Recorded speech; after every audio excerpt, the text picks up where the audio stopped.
আসসালামু আলাইকুম। আজকে আপনাদের সাথে শেয়ার করব কাচ্চির শাহী মসলার রেসিপি। যেটা দিয়ে রান্না করলে কাচ্চি হবে বেস্ট অ্যান্ড বেস্ট। এখানে আমি ১ কেজি মাংসের কাচ্চি মসলার রেসিপি দিচ্ছি।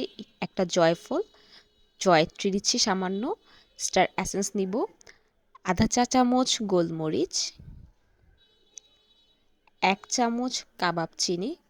কাবাব চিনিটা আপনাকে নিতেই হবে। সাদা এলাচ বা সবুজ এলাচ যেটাকে আমরা বলি ১০-১২টা, সাদা গোলমরিচ ১ টেবিল চামচ, শাহি জিরা, শাহি ফ্লেভার আনতে শাহি জিরা মাস্ট ১ টেবিল চামচ, লবঙ্গ ১০-১২টা, কালো এলাচ ২টি, দারুচিনি ১ গ্রামের মতো। এই সবগুলো উপকরণকে আপনি একটু রোদ্রে বা চুলার নিচে রেখে দেন ব্লেন্ড করবেন। এটাকে টালবেন না।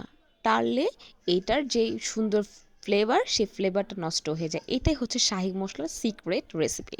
তেজপাতা এখানে ইউজ করা যাবে না। তেজপাতা মাংস ম্যারিনেশনের সময় দিতে হবে।